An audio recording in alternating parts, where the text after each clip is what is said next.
En résolvant le problème des infrastructures au Cameroun, on va résoudre beaucoup de problèmes.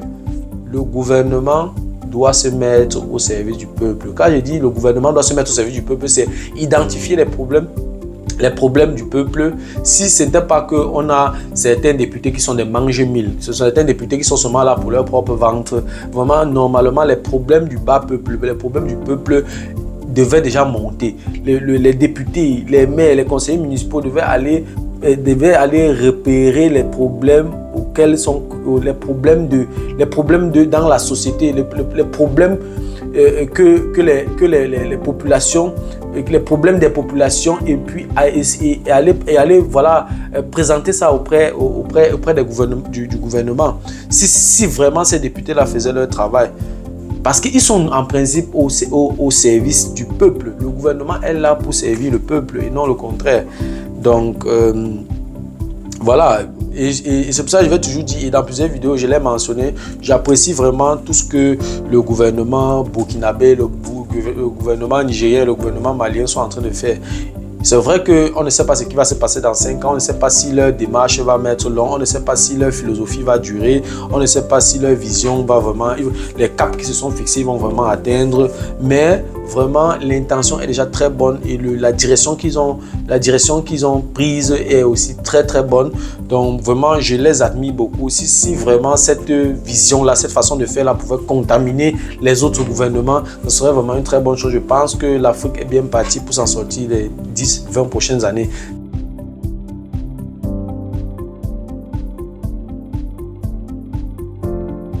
Salut à toi, merci encore une fois de plus d'avoir cliqué sur ma vidéo. Si c'est ta première fois de passer par ici, je m'appelle Fabrice Zopop. Dans la vidéo d'aujourd'hui, je vais parler des faits de société. Je vais parler encore d'une situation d'une situation au Cameroun. Je suis tombé sur une vidéo et j'aimerais partager cette vidéo avec toi.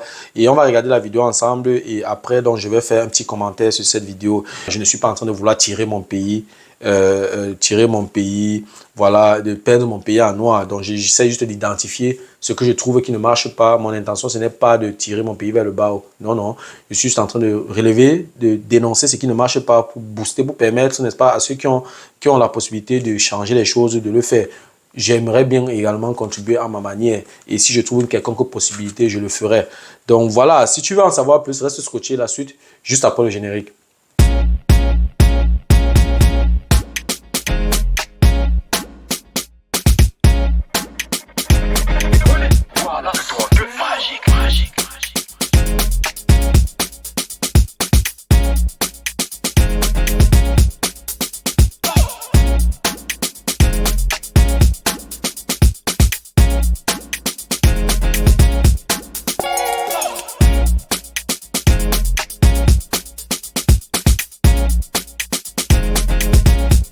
Voilà, comme je l'ai énoncé tout à l'heure à l'introduction, je suis tombé sur une vidéo que j'aimerais partager avec toi aujourd'hui. Voilà, prends quelques minutes de ton temps et regardons la vidéo ensemble et on se retrouve juste après la vidéo.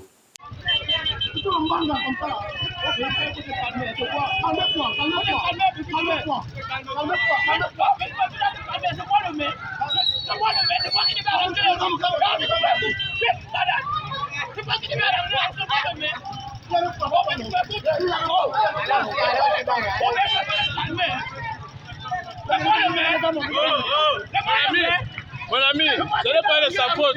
Ce n'est pas de sa faute. Voilà, tu as vu la vidéo et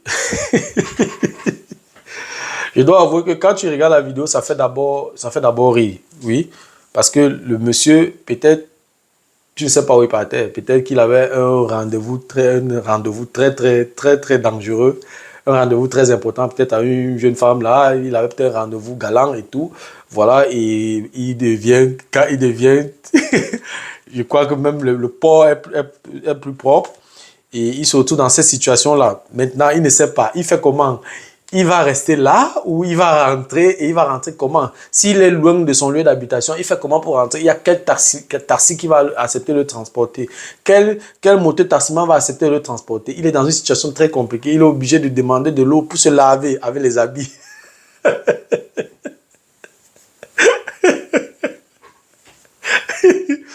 Vraiment, c'est une situation qui m'a fatigué. Il fait donc comment pour rentrer chez lui? Parce que là où il est là, c'est terminé. Le rendez-vous où il allait s'est annulé. Il ne peut pas aller au rendez-vous étant mouillé. Peut-être qu'il avait un rendez-vous d'affaires et tout. Il fait comment? C'est compliqué. Donc, vraiment, ça m'a fait rire, certes, mais ça m'a en même temps choqué. J'ai entendu les phrases, on entend dans la vidéo les phrases comme c'est moi le maire. Et l'autre qui dit, il dit c'est moi le maire, c'est moi qui dois arranger les routes. Mais il a raison. Il a raison. Est-ce que c'est lui qui doit arranger les routes? Lui, il paye les impôts. Il fait ce qu'il a à faire en tant que citoyen. C'est vrai que, bon, parfois aussi, il y a certains mototaximens qui veulent forcer là où il ne faut pas. Tu vois bien un coup d'eau. Tu ne connais pas la profondeur, mais tu fonces quand même. Donc, il y a parfois aussi, à un moment donné, c'est vrai que les routes ne sont pas aussi praticables, mais il faut quand même allumer un peu le cerveau.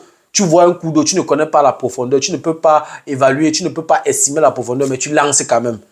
Toi aussi, si tu lances et que c'est la rigole, tu fais comment? Vous vous trouvez tous à l'intérieur. Donc, il faut aussi quand même regarder ça dans ce sens. Donc, en fait, ce n'est pas lui le problème. Ou alors, ce n'est pas seulement lui le problème. N'est-ce pas? À qui donne la faute? C'est qui le problème? Moi, je vais te surprendre dans cette vidéo. Hein. Les responsabilités sont partagées. Quand un pays ne fonctionne pas, il ne faut pas seulement tirer sur le gouvernement. Il faut regarder beaucoup d'aspects. Il faut regarder beaucoup d'aspects. Les populations en Afrique et particulièrement au Cameroun ne sont pas encore un peuple. Nous sommes encore des populations. C'est-à-dire qu'on s'intéresse à nous lorsque, ou alors les populations sont intéressantes à la veille des élections. Et après, et si par exemple, je vais prendre un exemple simple, dans une localité, dans une mairie, ou alors dans une localité où il y a un maire, je prends par exemple la communauté urbaine de Douala 5e, par exemple.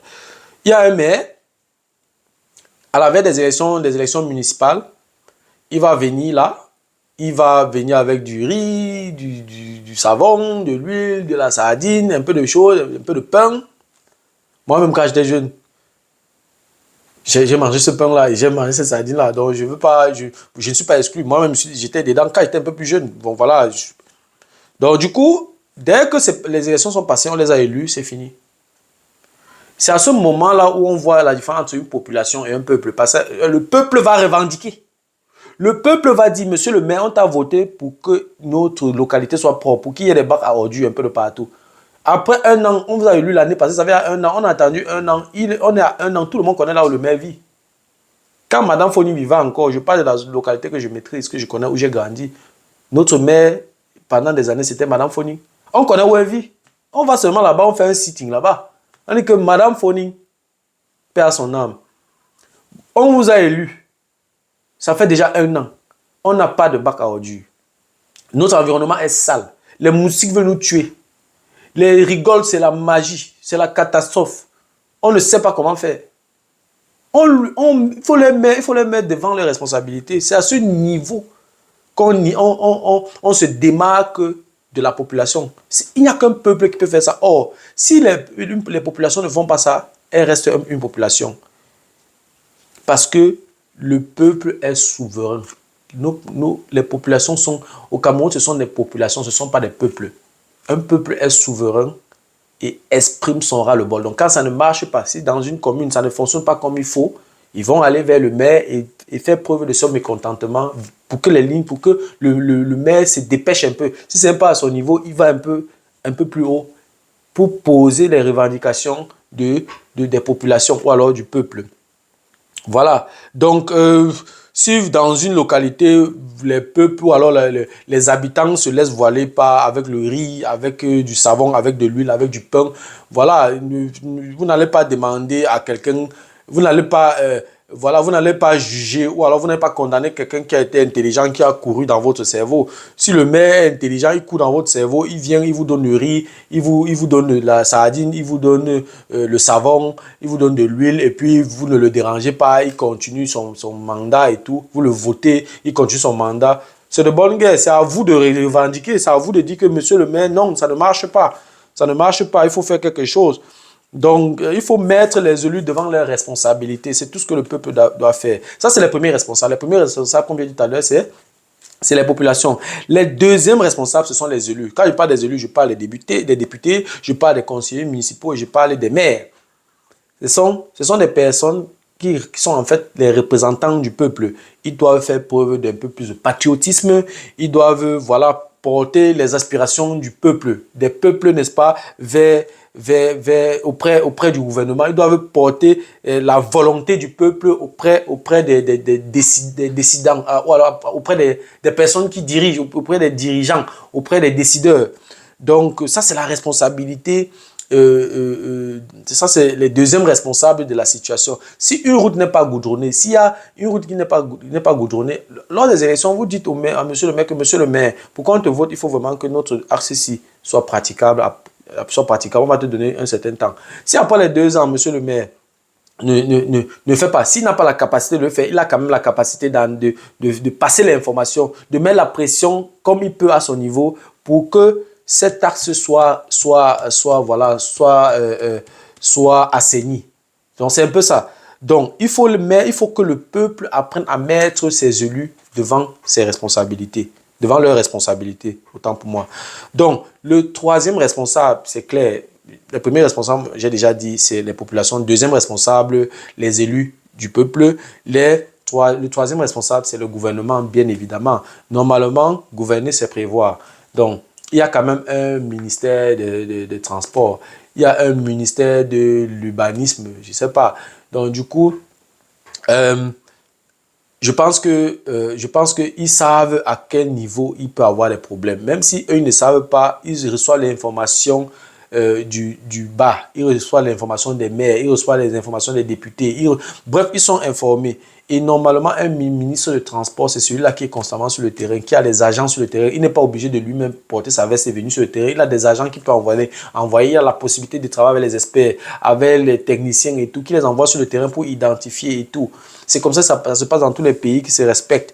Donc, le gouvernement doit se pencher vraiment sur la construction des infrastructures. C'est très important. Parce que quand un peuple devient autant malheureux, peut-être il avait un rendez-vous pour aller signer un contrat.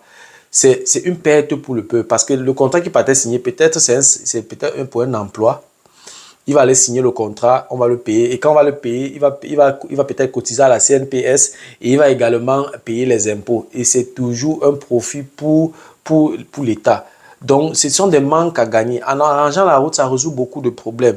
Et là, ils vont bagarrer. Et un va blesser l'autre. Donc, ça installe encore l'insécurité dans le pays. Donc, vraiment, en construisant les infrastructures, ça résout beaucoup de problèmes. Donc, moi, j'accuse le gouvernement à ce niveau. Et il faut aussi savoir que je ne connais pas un pays qui fonctionne sans les infrastructures. Il n'y a pas d'économie sans infrastructures. Il n'y a pas de développement économique, de développement industriel. Il n'y a pas de développement sans infrastructures.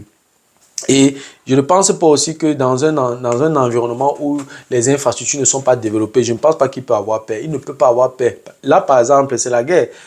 Comme ils ont commencé à deux là, si un tape l'autre et l'autre ne veut pas se laisser faire, qu'est-ce qu'il va faire? Peut-être la lutte l'a dépassé, la bagarre l'a dépassé. Qu'est-ce qu'il fait?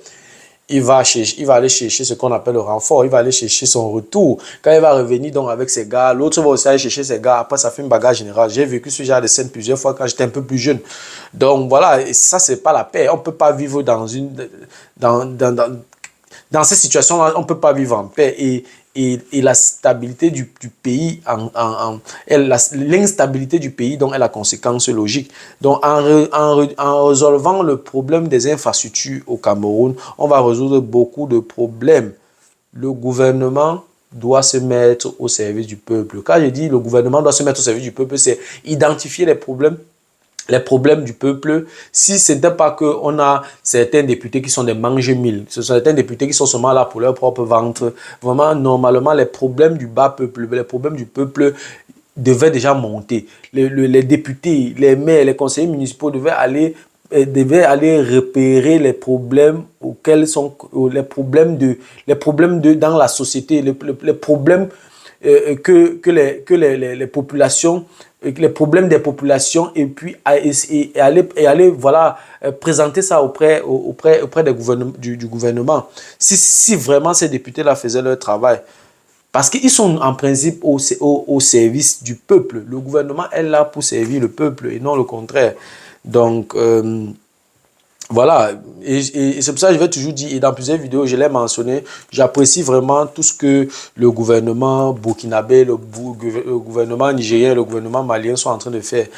C'est vrai qu'on ne sait pas ce qui va se passer dans 5 ans, on ne sait pas si leur démarche va mettre long, on ne sait pas si leur philosophie va durer, on ne sait pas si leur vision va vraiment, les caps qui se sont fixés vont vraiment atteindre, mais vraiment l'intention est déjà très bonne et la direction qu'ils ont prise est aussi très très bonne.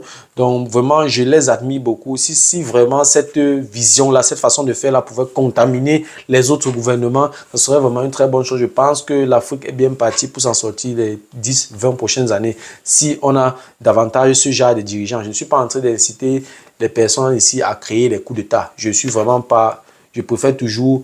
Il faut que ce soit clair. Je suis ici, n'est-ce pas, pour donner mon avis déjà par rapport à la situation, par rapport à ce qui se passe à l'instant T. Mais mon intention ici n'est pas de tirer sur un quelconque gouvernement. Je suis juste ici en train d'interpeller. Si on peut copier le bon exemple dans d'autres pays pour appliquer dans d'autres pays, ce sera vraiment une très bonne chose. Il n'y a aucun pays qui se souhaite la guerre. Et moi, je pense qu'au Cameroun, une transition paisible est possible. Mais là, il faudrait que les différents acteurs compétissent que les différents acteurs compétissent de manière saine. Sinon, on risque d'avoir une transition avec beaucoup de turbulences. Voilà, c'était tout pour la vidéo d'aujourd'hui. J'espère que la vidéo t'a plu. Voilà, si la vidéo t'a plu, je te prie de la partager au maximum. Et si tu aimerais, n'est-ce pas, de temps en temps regarder ce genre de vidéos, si les contenus de cette chaîne t'intéressent, je te prie, n'est-ce pas, de t'abonner à cette chaîne pour ne manquer aucune vidéo. Et si en plus de ça, tu actives la cloche de notification, alors tu recevras de manière automatique une notification lorsqu'une nouvelle vidéo sera publiée. Voilà, si tu as des questions, des remarques, des suggestions, des critiques ou alors des propositions d'amélioration, n'hésite pas de m'écrire en commentaire. Un like me ferait énormément plaisir. Merci encore pour ta disponibilité. Merci pour ton attention. C'était Fabrice. On se dit donc au revoir et à la prochaine. Ciao.